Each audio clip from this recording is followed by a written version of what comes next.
नमस्कार दोस्तों, कैसे हैं आप लोग। मैं उम्मीद करता हूं आप लोग बहुत अच्छे होंगे और आपकी तैयारी बहुत अच्छे से चल रही होगी। जैसे कि आपको पता है कि प्रत्येक दिन दोपहर 2 बजे हिंदी प्रैक्टिस सेट के साथ हम उपस्थित होते हैं आपके सामने। और आज हमारा जो है हिंदी का प्रैक्टिस सेट जो है वो प्रैक्टिस सेट नंबर 17 है और हम इस पर काम कर चुके हैं बहुत अच्छे से। और आपको भी पता चलता है कि डेली प्रैक्टिस सेट जो आता है तो उसका लेवल जो होता है प्रैक्टिस सेट का वो बहुत बेहतर होता है। समझ गए। पूरे प्रैक्टिस सेट को एनालिसिस करते हैं बहुत अच्छे। 17 प्रैक्टिस सेट है, संपूर्ण हिंदी का निचोड़ जो है हम प्रैक्टिस सेट में आपको देते हैं। और ये खासकर कंच सहायक पोस्ट के लिए और यूपी पुलिस के साथ साथ बीपीओ, बीडीओ, ठीक है, आपकी इन्फॉर्मेंस कांस्टेबल, ठीक है, कुछ ऐसी वैकेंसियों के लिए सब में ये कारगर है। ठीक है, दोपहर 2 बजे आपको जो है आपके इसी प्लेटफॉर्म पर जो है ये प्रैक्टिस सेट आपको देखने के लिए मिलेगा। चलिए तो टाइम ना गवाते हुए शुरू करते हैं सेशन को। अच्छा, पहला ही जो क्वेश्चन है वो गद्यांश है। और देखिए गद्यांश में कुछ ऐसा है, हम पढ़ लेंगे थोड़ा थोड़ा गद्यांश को पढ़ के चलेंगे बस। गद्यांश पढ़ेंगे। यह है डॉक्टर राजकुमार वर्मा ने ऐतिहासिक अपठित गद्यांश एवं समाज से मूलक एकांकियों की रचना की है। उनके एकांकियों का मूल स्वर आदर्शवादी है। प्रेम, सेवा, उदारता, त्याग, बलिदान की भावनाओं से ओतप्रोत इन ऐतिहासिक एकांकियों में भारत के अतीत गौरव को प्रस्तुत करते हुए राष्ट्रीयता की भावना जगाने का प्रयास किया गया है। समस्या मूलक एकांकियों में वर्मा जी ने शिक्षित मध्यवर्गीय दंपतियों की अनेक समस्याओं प्रेम, सेक्स, संदेह, दंभ आदि को कथानक का विषय बनाया है, किंतु उनकी परिणति आदर्श में हुई है क्योंकि उनके एकांकियों की नायिकाएं अनंत अपने पति के सम्मान की रक्षा करती हुई दिखाई पड़ती हैं। यथा रोशनी टाई, ठीक है, रोशनी टाई की ललिता और एक्ट्रेस एकांकी की नायिका प्रभात कुमारी अतिशय आशीर्वादवादी के कारण वर्मा जी के एकांकी यथार्थ से दूर हो गई जान पड़ते हैं, किंतु एकांकी शिल्प की दृष्टि से वे हिंदी के युग प्रवर्तक एकांकीकार माने जा सकते हैं। आरंभ, कौतूहल, एक संकलन तय, चरम सीमा आदि तत्व उनके एकांकियों में बड़ी सूक्ष्मता के विद्यमान हैं। रंगमंचीय एवं अभिनेताईय के गुणों से भी उनके एकांकी संपन्न है तथा उनमें सरसत्ता के साथ साथ शिल्प की प्रौढ़ता भी विद्यमान है। वस्तुतः एकांकी कला को चरम यौवन पर पहुंचाने का श्रेय डॉक्टर राजकुमार वर्मा में ही दिया है। अब बात करते हैं, इससे कुछ क्वेश्चन है। क्वेश्चन क्या है वो देख लेंगे। क्वेश्चन सबसे पहले क्या है, क्वेश्चन है रामकुमार वर्मा के एकांकियों का मूल स्वर क्या था। तो मूल स्वर क्या था, यथार्थवादी, आदर्शवादी, आदर्शोन्मुखी, यथार्थवादी, इनमें से कोई नहीं। तो ये बहुत प्यारा क्वेश्चन है, आपको इसके बारे में पता होना चाहिए। मैंने अभी बताया था ऊपर कि मूल स्वर क्या है। देखिए अभी यहाँ से बी विकल्प बन जाएगा, देख लो, मगर मैं फिर भी यहाँ से बताने जा रहा हूँ कि क्या है। देखो एकांकियों की रचना की गई है आदर्शवादी, कहते हैं देखो आदर्शवादी। स्वरों का मूल कैसा है, देखो यहाँ से उठ गया क्वेश्चन, यहाँ से पहला क्वेश्चन जो उठ गया है, कैसा है, एकांकियों का मूल स्वर क्या है, आदर्शवादी है। तो ठीक है, पहले का आंसर जो है वो क्या है आपका, आदर्शवादी। पहले का आंसर जो हो जाएगा बी विकल्प हो जाएगा। इस तरीके से देखना होता है प्रैक्टिस सेट में, और ये हमारा बन जाएगा बी विकल्प, आदर्शवादी। ठीक है भाई, चलिए दूसरा क्वेश्चन क्या है, उपरोक्त गद्यांश। उपरोक्त गद्यांश, अब तो गद्यांश पढ़ने की जरूरत है ही नहीं। उपरोक्त गद्यांश में प्रयुक्त शैली है विचारणात्मक, विवेचनात्मक, आलोचनात्मक, गणवेशनात्मक।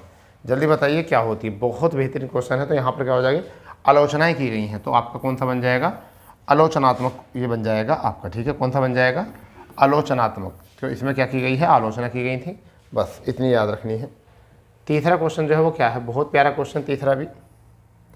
तीसरा क्वेश्चन है वर्मा जी के, रामकुमार वर्मा है, वर्मा जी के समस्या मूलक एकांकियों में चित्रित किया गया है शिक्षित मध्यवर्गीय दंपतियों की समस्या का, राजनीतिक समस्या का, शोषण की समस्या का, सामाजिक समस्या का। प्यारा क्वेश्चन है, बहुत अच्छा क्वेश्चन है, बहुत बिंदास क्वेश्चन है। तो अभी हमने पीछे पढ़ा था, क्या था, शिक्षित मध्यवर्गीय दंपतियों की समस्या का, जो गांव कस्बों में ज़्यादातर रहती हैं। ठीक है भाई, चलिए नेक्स्ट क्वेश्चन जो है वो क्या है, चौथा क्वेश्चन है। ठीक है, और चौथे क्वेश्चन में क्या है आपका, चौथे क्वेश्चन में है रंगमंचेता एवं अभिनेत्या की दृष्टि से वर्मा जी की एकांकी सफल हैं, असफल हैं, संपादन मांगते हैं, इनमें से कोई नहीं। जल्दी बताइए क्या बनेगा यहाँ से क्वेश्चन। तो एकदम क्लियर है, क्योंकि जब इतना है रामकुमार वर्मा जी, तो यहाँ पर क्या हो जाएगा, सफल हो जाएगा। तो क्या बन जाएगा यहाँ से, सफल है। पढ़ने की जरूरत भी नहीं है, ठीक है, चलिए इससे आगे चलते हैं। अब 5वां क्वेश्चन आ जाता है। 5वां क्वेश्चन आ जाता है, बहुत प्यारा क्वेश्चन है 5वां, बहुत ही अच्छा क्वेश्चन है 5वां। देखिए क्या है 5वां क्वेश्चन है, हिंदी भाषा में ह्रस्व स्वरों की संख्या कितनी मानी गई है? 11, 4, 7, 2। तो बेटा ये 4 होते हैं। स्वर जो होते हैं वो 3 प्रकार के होते हैं। एक तो हमारे होते हैं उच्चारण के आधार, मात्रा के आधार पर 3। एक तो होते हैं हमारे ह्रस्व स्वर, ठीक है। ये कौन कौन से होते हैं? ये होता है ए, ये होता है आपका ई, ये आपका होता है ऊ, और ये आपका होता है ऋ। इनकी संख्या होती है 4। तो दीर्घ जो होते हैं वो कितने होते हैं? दीर्घ होते हैं आपके 7। 7 में क्या होता है? आ होता है, ठीक है, ई होती है, ठीक है, ऊ होता है, ठीक है, ए होता है, और आपका बड़ा ए होता है, छोटा ओ होता है, और बड़ा ओ होता है। ये होते हैं, इनको ही हम क्या कहते हैं? संधि स्वर कहते हैं। क्या कहते हैं? संधि स्वर कहते हैं, क्योंकि संधि में इन स्वरों का प्रयोग होता है। ये 2 या 2 से अधिक से मिलकर, 2 से मिलकर बने होते हैं, इसलिए हम संधि स्वर भी कहते हैं, ठीक है भैया। कुल स्वरों की संख्या बात करें, कुल कितने होते हैं? तो कुल की बात करें तो कितने होते हैं? 11 होते हैं, ठीक है। 7 का जो होते हैं वो दीर्घ होते हैं, 7 के होते हैं दीर्घ होते हैं। 2 जो होते हैं वो क्या होते हैं? अनुस्वर और विसर्ग, ठीक है। अनुस्वर और विसर्ग होते हैं। अनुस्वर होता है अंग, और विसर्ग होता है अह। तो ये सारी चीज़ें हो चुकी हैं, ठीक है भाई।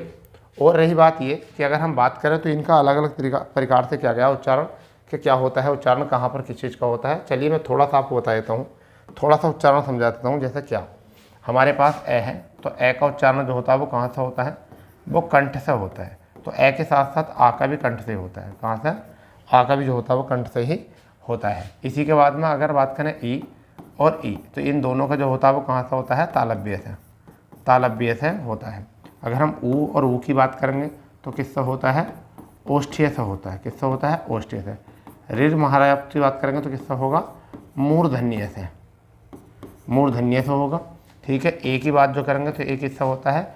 आपका ए का निर्माण होता है ए और ई से, ए और ई से, ठीक है। तो ये हो जाएगा आपका कंठ तालव्य, तो ये भी और बड़ा ए भी कंठ तालव्य हो जाएगा, ठीक है।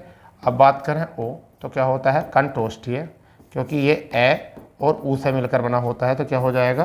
कंठोष्ठीय। तो यहाँ बड़ा ओ भी क्या हो जाएगा? कंठोष्ठीय से हो जाएगा। सारे उच्चारण यहाँ हो चुके हैं, ठीक है, सारे उच्चारण यहाँ से हो चुके हैं। अब ऐसा तो स्वर का बहुत बड़ा पाठ है, कहाँ तक पढ़ोगे आप? बहुत बड़ा पाठ है स्वर का, ठीक है भाई। चलिए आते हैं आगे क्वेश्चन, बात करते हैं अगला क्वेश्चन क्या है। अगला क्वेश्चन हमारा जो है वो क्या है भैया, देख लीजिए। 6वां क्वेश्चन है, हिंदी वर्णमाला में अंतस्थ व्यंजन कौन से होते हैं? तो देखिए ये से जो होते हैं ऊष्म या संघर्षी ये होते हैं, ठीक है। यरलव जो होते हैं वो क्या होते हैं? अंतस्थ होते हैं, ठीक है। आपका 6 तरह क्या होते हैं? ये संयुक्त होते हैं। ये क्या होते हैं? संयुक्त होते हैं। और ये संघर्ष स्पर्शी, यानी संघर्ष स्पर्शी होते हैं। क्या होते हैं? संघर्ष स्पर्शी होते हैं। ये संघर्ष स्पर्शी होते हैं। 6 वर्ग जो होता है, अगर 6 की बात करेंगे संयुक्त होते हैं। जैसे 6 जो बनता है वो कै और से मिलकर जो बना जाता है 6 बनता है, ठीक है। त्रय की बात करेंगे तो किससे बनता है? तय और रै से क्या बनता है? त्रय बनता है। ज्ञ की बात करेंगे तो जय और य जो होता है वो ज्ञ बनता है, ठीक है भैया। श्रय की बात करेंगे तो स और रै से क्या बनता है? श्रवण वाला श्रय बनता है, ठीक है। यरल में जो होता है अंतस्थ होता है। इसका उच्चारण करते समय जो है जीभ का जो भाग होता है वो मुख्य किसी भी भाग से स्पर्श नहीं करता, बीचों बीच से उच्चारण होता। य रै लै ब, देखो बोल के देखो, वायु बीच में रुकेगी। य रै लै ब कहीं भी पूरी तरीके से टिकेगी नहीं, बीच में रुक रहेगी, तो इसे भी क्या कहते हैं? इसको अंतस्थ कहते हैं। जबकि उसमें संघर्षी कौन से होते हैं? से। जब हम इनका उच्चारण करते हैं तो हमारे स्वर तंत्रिकाओं में क्या होता है? कंपनता होता है, उष्मा पैदा होती है, घर्षण होती है। या शय तो वायु क्या होती है? रगड़ती है, ठीक है, इस तरीके से। तो चय जो होते हैं वो स्पर्शी भी होते हैं और संघर्षी भी। इनका उच्चारण करते समय जो है स्वर तंत्रिकाओं में कंपन भी आता है, घर्षण भी उष्मा भी पैदा होती है, और साथ ही साथ जो है हमारे ये किसी न किसी एक पेट भाग से उच्चारित भी होते हैं। चय छय जय झ तो किससे होता है? तालव्य से इसका उच्चारण होता है। कहाँ से होता है? तालव्य से, चय वर्ग का, ठीक है भाई। तो ये हो गया आपके क्वेश्चन नंबर 6 यहाँ से आपका बन गया। ठीक है, क्वेश्चन नंबर 7। क्वेश्चन नंबर 7 बहुत प्यारा सा क्वेश्चन है।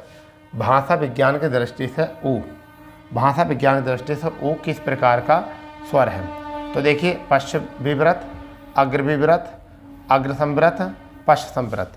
ठीक है, ये 4 प्रकार के संव्रत होते हैं, 4 प्रकार के होते हैं। बताइए,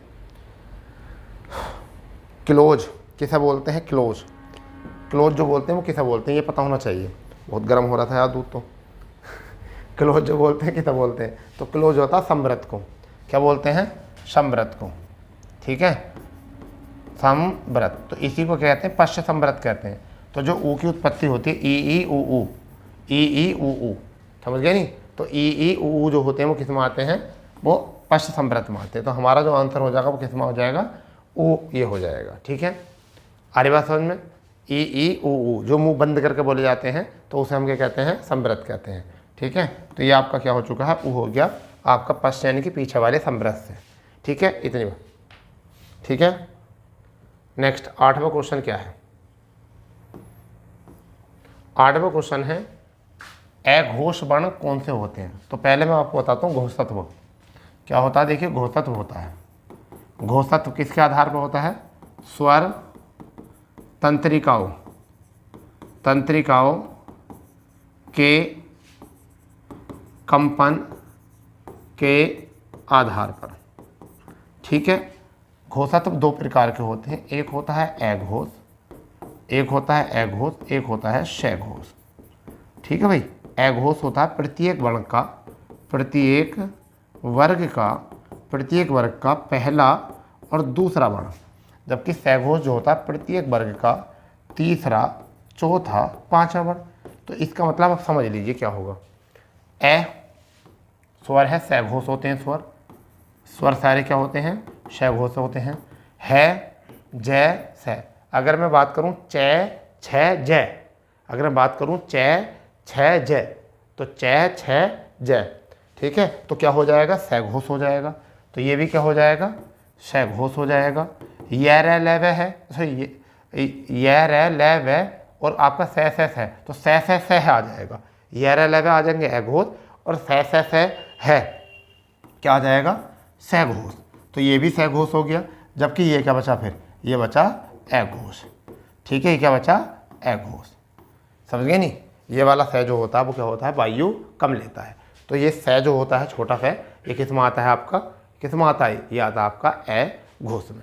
ठीक है, जबकि इसके बाद में स है वो आते हैं शघोष में, क्योंकि उनको बोलते समय जो है कंपन जो है ज़्यादा पैदा होता है, कंपन जो है ज़्यादा पैदा होता है।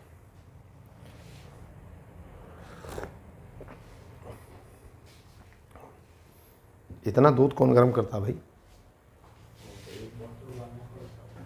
अच्छा, देखिए अब कौन सा क्वेश्चन है। क्वेश्चन है निम्नलिखित में कंठ वर्ण कौन सा है? यानी कंठ से कौन सा बोला जाता है? कंठ से कौन सा बोला जाता है? तो मैंने आपको बताया थे आ, ये दोनों किससे बोले जाते हैं? कंठ से बोले जाते हैं। कुछ है क्या? ये आपका आ गया कंठ से। इसके बाद में ई और ई दोनों किससे बोले जाते हैं? तालव्य से बोले जाते हैं। ऊ और ऊ दोनों किससे बोले जाते हैं? ओष्ठीय से बोले जाते हैं। किससे? ओष्ठीय से। ठीक है भाई, ए और ए दोनों किससे बोले जाते हैं? कंठ तालव्य से, कंठ तालव्य से। ओ और ओ किससे बोले जाते हैं? कंठ ओष्ठीय से, कंठ ओष्ठीय से। ऋषि जी महाराज किससे बोले जाते हैं? मूर्धा से, मूर्धन्य से, इससे बोले जाते हैं। तो हमारे यहाँ से मिल गया है ऊ जो होता है ओष्ठीय होता है, ओष्ठीय होता है। ई जो होता है तालव्य होता है, तालव्य होता है। ई जो होता है ये भी क्या होता है? तालव्य होता है। अगर आप इतना कुछ ले गए ना एग्ज़ाम में तो फिर आपको बचने वाला कुछ नहीं है। अगर आप इतना कुछ एग्ज़ाम में करके ले गए तो आपसे कुछ नहीं बचने वाला। ठीक है, करो इसको नोट अच्छे से, बढ़िया तरीके से। ठीक है भाई, चलिए 10वां क्वेश्चन क्या है? 10वां क्वेश्चन है निम्न में से योग रूढ़ शब्द है। तो देखिए पहले मैं आपको योग रूढ़ के पहले बता देता हूँ। शब्द जो होते हैं वो क्या होते हैं? देखिए शब्द अगर मैं बात करूँ शब्दों का वर्गीकरण, तो पहला तो होता है उत्पत्ति के आधार पर। उत्पत्ति के आधार पर ये कितने होते हैं? 4 होते हैं। एक तो होते हैं तत्सम, एक होते हैं तद्भव, एक होते हैं देशज, और एक होते हैं आपके विदेशज। ठीक है। दूसरे होते हैं व्युत्पत्ति के आधार पर। ये कितने होते हैं? रूढ़ होते हैं, यौगिक होते हैं और योग रूढ़ होते हैं। क्या होते हैं बेटा? योग रूढ़। ठीक है। फिर होते हैं आपके प्रयोग के आधार पर विकारी और अविकारी। कौन से होते हैं? विकारी और अविकारी। फिर होते हैं अर्थ के आधार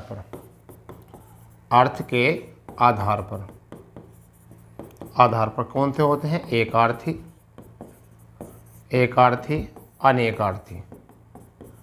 अनेकार्थी, समानार्थी और विपरीतार्थी। ये होते हैं कुछ। इनमें से कौन सा वाला पार्ट है? योग रूढ़। तो रूढ़ वो होता है, अब इसको मैं कर देता हूँ। रूढ़ क्या होता है? रूढ़ वो होता है अपना मूल अर्थ होता है। खंडन करने पर अर्थ नहीं होता। जैसे हाथ पैर मुंह कान। ठीक है। हाथ पैर मुंह कान ये सब क्या होते हैं? हाथ पैर मुंह कान सब क्या होते हैं? आपके रूढ़ शब्द होते हैं। यौगिक शब्द वो होते हैं जो 2 या 2 से अधिक शब्दों से मिलकर बनते हैं। समास संधि क्या होते हैं? दोनों यौगिक होते हैं। मगर योग रूढ़ जो होते हैं वे योग रूढ़ वो होते हैं योग, यानी कि रूढ़ शब्दों का रूढ़ प्लस के रूढ़। जब 2 रूढ़ या 2 से अधिक रूढ़ों को मिला देंगे तो क्या हो जाएगा? योग। इस वजह से इसका नाम पड़ा योग रूढ़। ठीक है। तो वीणा वादनी, पान, धूप, भार्गव। अब आपको पता होना चाहिए कि अब इसका आंसर जो है वो कौन सा है। तो अब हो जाएगा वीणा वादनी, यानी किसे कहा जाता है? सरस्वती को कहा जाता है। किसे कहा जाता है? सरस्वती को। तो किसी तीसरे की तरफ इशारा जा रहा है। ठीक है। तो वही हमारा क्या होता है? कह सकते हैं बहुब्रीहि समास। बहुब्रीहि समास के अधिकांश उदाहरण जो होते हैं वो किस में होते हैं? योग रूढ़ में होते हैं। ठीक है। इतनी बात बहुत है आपको समझने के लिए। 11वां क्वेश्चन है उड्डयन। 11वां क्वेश्चन है उड्डयन का संधि विच्छेद क्या होगा? तो उत प्लस के डैन, उड प्लस के एन, उड प्लस के डैन, उद प्लस के एन। तो ये क्या आपका हो जाएगा? तय संबंधी नियम। क्या हो जाएगा बेटा? तय संबंधी नियम हो जाएगा। और तय के बाद में अगर हम डे आए तो तय का भी क्या बन जाएगा? डे बन जाएगा। अगर टै आए तो तय का भी क्या बन जाएगा? टै बन जाएगा। ढ आए तो भी क्या हो जाएगा? तय बन जाएगा। ये रूल होता है। तो हमारा क्या हो जाएगा? उत प्लस के डैन। तो आपका आंसर आ गया उड्डयन। ठीक है। कौन सा हो जाएगा? उड्डयन हो जाएगा।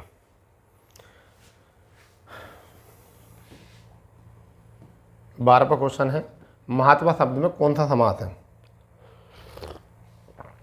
महात्मा शब्द में कौन सा समास है? महात्मा शब्द में कौन सा समास है? तो दिगु, अवयव, कर्मधारय, द्वंद्व। बताइए क्या है? जल्दी बताना है क्या बनेगा। बहुत हल्का क्वेश्चन है। बहुत ही क्या है देखिए समझिए। महात्मा महान है आत्मा जिसकी। महान है आत्मा जिसकी। महान है आत्मा जिसकी। और ये वाला किस में बनेगा? कर्मधारय में। तो क्या बना? कर्मधारय। महान जो होता है वो विशेषण होता है। महान जो होता है वो क्या होता है? विशेषण होता है। आत्मा जो होती है वो विशेष्य होती है। क्या होती है? विशेष्य होती है, यानी कि संज्ञा होती है। और जब विशेष्य विशेषण का भाव होता है तो वहाँ कौन सा पहुँच जाता है? वहाँ कर्मधारय समास पहुँच जाता है। बस इतना ध्यान रखना है। 13 क्वेश्चन। प्रग में उपसर्ग है। प्रग में परा, प्र, परि, प्रा।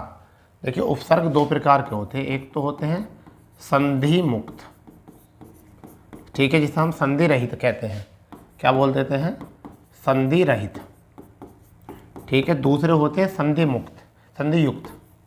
कौन से होते हैं? संधि युक्त, ठीक है, या संधि सहित, संधि सहित। अब आप ये बताओ पहला तो इनमें से कौन सा वाला ये है? एक ही तो होता है, कौन सा वाला इसका है? तो आपका आ जाएगा प्रे प्लस के अग। क्या हो जाएगा? प्रे प्लस के अग, ठीक है। तो ए ने हित पूर्ति कर दी यहाँ पर, तो ये कौन सा बन गया? प्रे प्लस के अग, ठीक है। तो कौन सा बन गया? संधि युक्त, ठीक है, ये आपका। तो आपका बन गया प्रे। जैसे अगर हम बात करें यथा,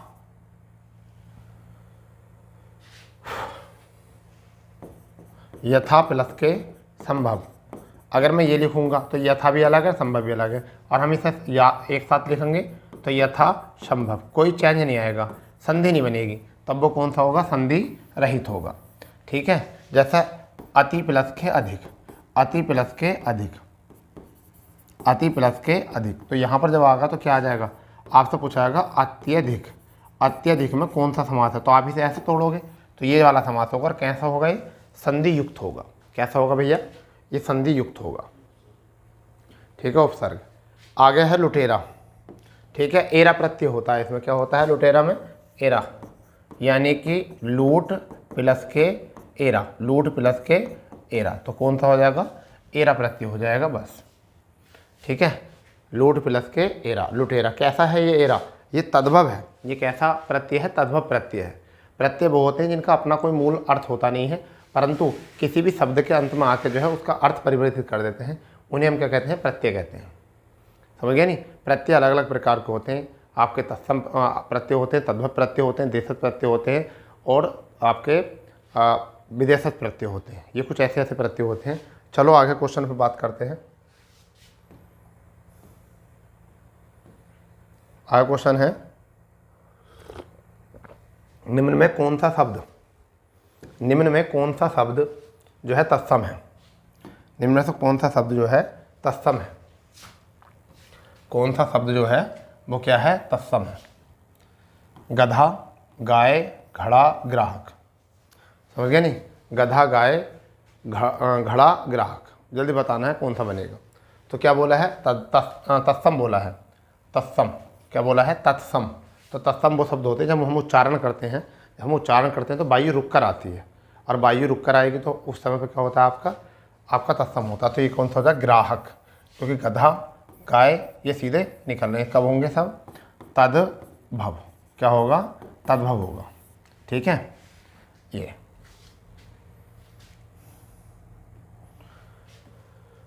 16वां क्वेश्चन क्या है? 16वां क्वेश्चन क्या है? निम्नलिखित प्रश्नों में 4 विकल्पों में से उस विकल्प का चयन करेंगे जो दिए गए शब्द का तद्भव रूप है। इक्षु, अभिलाषा, इच्छा, ईक, उल्लू। मोस्ट है ये, मोस्ट बहुत ज़्यादा एग्जाम में आता है। मोस्ट है, ईक का होता है इक्षु। क्या होता है? ईक का इक्षु होता है। तो ईक का क्या होता है? इक्षु होता है। बस इतना ज़्यादा मतलब। उल्लू का उलूक होता है, ठीक है। उल्लू क्या क्या होता है? उलूक होता है। नेक्स्ट है आपका शब्द 17 क्वेश्चन है आपका, खिड़की किस प्रकार का शब्द है? तो आपका तद्भव है, विदेशज है, देशज है, वर्णसंकर है। जल्दी बताओ खिड़की। तो खिड़की से पता चल जाएगा आपको आराम से खिड़की किस प्रकार का है। तो कौन सा हो जाएगा आपका? ये देशज शब्द हो जाएगा। कैसा शब्द हो जाएगा? देशज, अपने देश में, ठीक है। अपने देश के सिवा कहीं और भी इसको कहीं और खिड़की नहीं कहा जाता है, ठीक है। चलिए 18वां क्वेश्चन क्या है?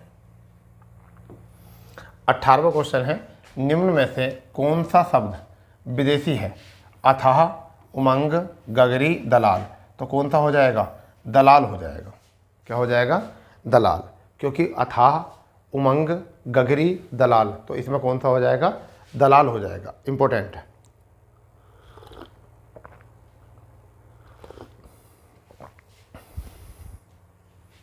ठीक है भाई।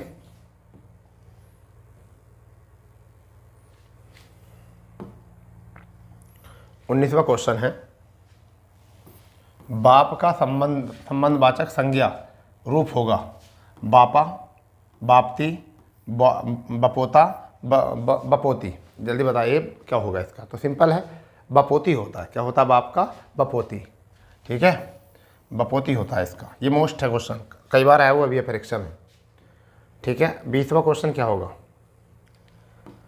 20वां क्वेश्चन होगा, निम्न में से सर्वनाम शब्द है। दान, भुजन, कुछ, पढ़ना। तो क्या हो जाएगा? कुछ क्या हो जाएगा? निश्चय या निश्चित वाचक सर्वनाम। ठीक है, अनिश्चयवाचक सर्वनाम हो जाएगा। ठीक है, और कुछ जो है क्या बताता है? ये वस्तुबोधक होता है, वस्तुबोधक भी होता है। ये भी याद रखना, दो प्रकार के होते हैं। एक तो कोई जो होता है वो प्राणी बोधक होता है, कोई जो होता है वो क्या होता है? प्राणी बोधक होता है, प्राणी बोधक होता है, और कुछ जो होता है वस्तुबोधक होता है। ठीक है, नेक्स्ट है 21वां क्वेश्चन। 21वां क्वेश्चन है, निम्नलिखित में से विशेषण शब्द है। अजय, अजीत, अकर्म, अनुशंसा। विशेषण बताना है। क्या होता है विशेषण? इंपॉर्टेंट है विशेषण में। ठीक है, तो क्या होता है? अजित होता है, क्योंकि अकर्म तो होगा नहीं, तो कर्म के आगे उपसर्ग अव्यय लग रहा है। अजय, जय के आगे लग रहा है। जित कोई शब्द होता नहीं, ए लगा हुआ है, इसका मतलब क्या बन गया? अजित। ये क्या बनेगा? विशेषण। क्या बनेगा? विशेषण। शब्द हो गया विशेषण। समझ गए नहीं? क्या बन जाएगा? विशेषण। अनुशंसा जो होता है, अनुशंसा नहीं होती है। ठीक है, भाव होता है। 22वां क्वेश्चन जो होता है, 22वां क्वेश्चन बताएंगे क्या है 22वां क्वेश्चन। नीचे दिया गया है कि राधा ने गाय को चारा खिलाया। राधा ने गाय को, तो नाम धातु क्रिया, द्विकर्मक क्रिया, प्रेरणार्थक क्रिया और द्वंद्व क्रिया। क्रिया का भेद बताना कौन सा है। राधा ने गाय को चारा खिलाया, चारा खिलाया शब्द को पढ़ेंगे, चारा खिलाया। ठीक है, अगर इस शब्द को पढ़ोगे समझोगे जब पता चलेगा, तो क्या हो जाएगा? द्विकर्मक हो जाएगा। समझ गए नहीं? एक तो द्विकर्मक क्या होता है? चारा एक कर्म हो गया, एक तो कर्म क्या हो गया आपका? चारा हो गया है। समझ गए नहीं? एक तो हो गया चारा और एक हो गई गाय, तो द्विकर्म हो गए। तो कौन सी क्रिया है? द्विकर्मक क्रिया। क्योंकि जब एक ही वाक्य में दो कर्म दिए गए होते हैं और उस पर काम क्रिया करती है, तो कौन सा हो जाएगा? द्विकर्मक हो जाएगी। 23वां क्वेश्चन है, बढ़िया क्वेश्चन है।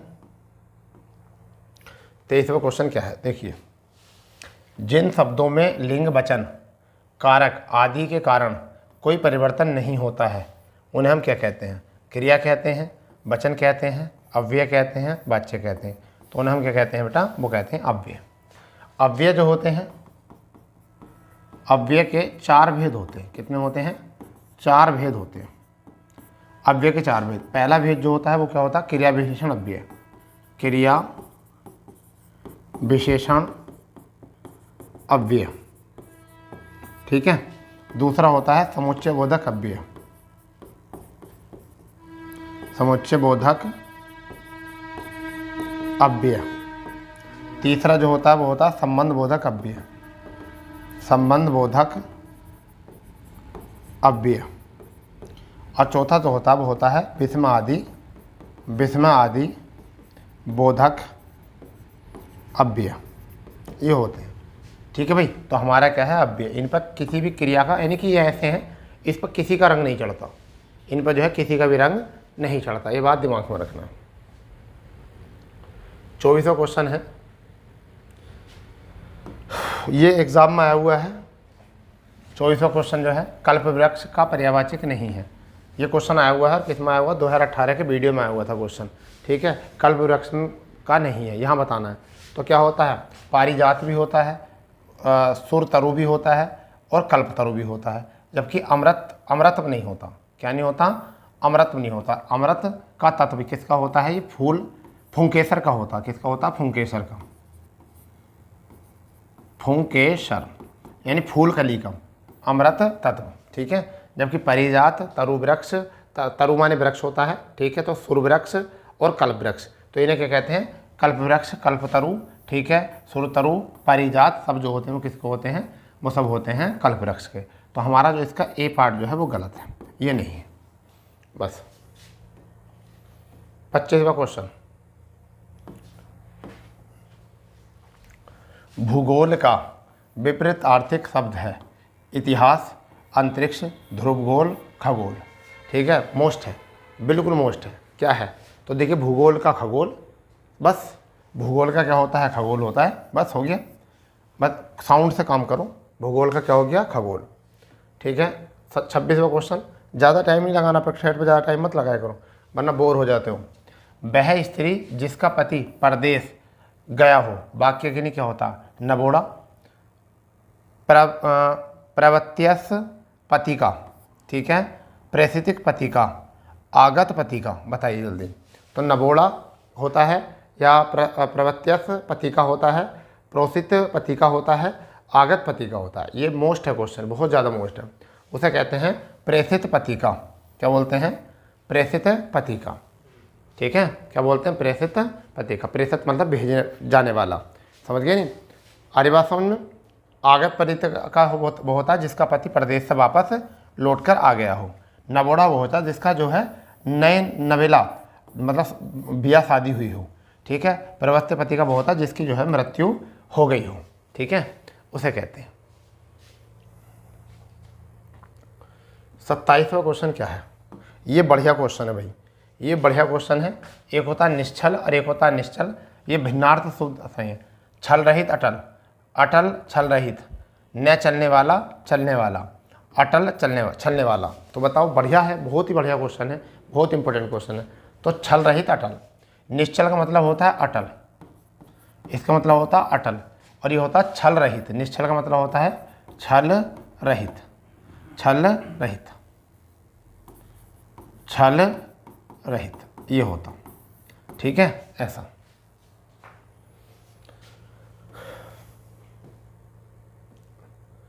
आपका 28वां जो क्वेश्चन है वो क्या है समझिए। अनेकार्थी शब्द अब्ज, ठीक है, अब्ज का गलत विलोम पर क्या है? तो अब्ज यानी कि आपका क्या हो जाएगा? अबू प्लस के जय, तो क्या हो जाएगा? अब्ज हो जाएगा। ठीक है। अब इसको ऐसा न तोड़कर डायरेक्ट देखते हैं कौन कौन से विकल्प दे रखे हैं। शंख दे रखा, मेघ दे रखा, चंद्रमा दे रखा, कपूर दे रखा, ये कुछ दे रखे हैं, समझ गए नहीं? तो आपका क्या हो जाएगा? चंद्रमा हो जाएगा। क्या हो जाएगा? चंद्रमा। चंद्रमा जो है अब्ज का गलत विलोम है, यानी कि अब्ज का क्या होता है? अब्ज का कपूर भी होता है, कपूर भी होता है, मेघ भी होता है, मेघ बादल भी होता है, बादल भी होता है। ठीक है, शंख भी होता है, क्या होता है? शंख भी होता है। ये इसके एक आर्थी शब्द हैं, ये इसके एक आर्थी शब्द हैं, मतलब अनेकार्थी, सॉरी। इस एक के अब्ज के क्या है?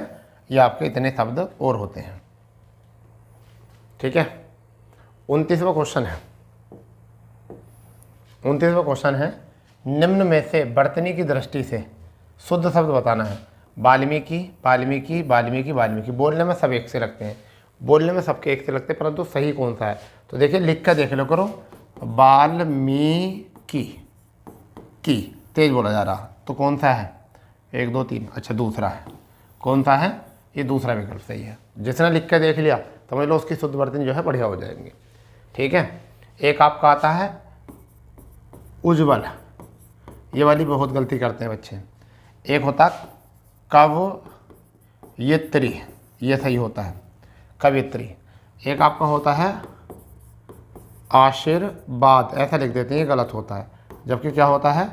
आशीर्वाद, यहाँ पर होता है आशीर्वाद, ये वाला सही होता है। ठीक है भैया। एक होता है जवाब, एक तो ये जवाब। एक होता है नवाब, क्या होता है? नवाब। इस तरीके से समझ गए। 30वां क्वेश्चन और सेशन का अंतिम क्वेश्चन क्या है? निम्नलिखित में वर्तनी की दृष्टि से अशुद्ध शब्द है, यानी, सूची, शुष्क। ये बताओ कौन सा इसमें अशुद्ध है, कौन सा आपको? तो देखिए हम जो बोलते हैं ना, यानी ऐसे लिखा था, यानी, सूची भी ऐसे लिखा जाता है, सूची। ठीक है। शुष्क भी ऐसे लिखा जाता है, जबकि ऊपर वाला यानी जो है वो गलत है। बस, तो यही हमारा जो था प्रैक्टिस सेट था। पता होना चाहिए सारे जितने पार्ट बताए हैं, इनको अच्छे से पढ़ोगे, अच्छे से करोगे। ठीक है। डेली जो है आपको जो है ये प्रैक्टिस सेट जो है 2 बजे मिलता है आपको, प्रतिदिन 2 बजे।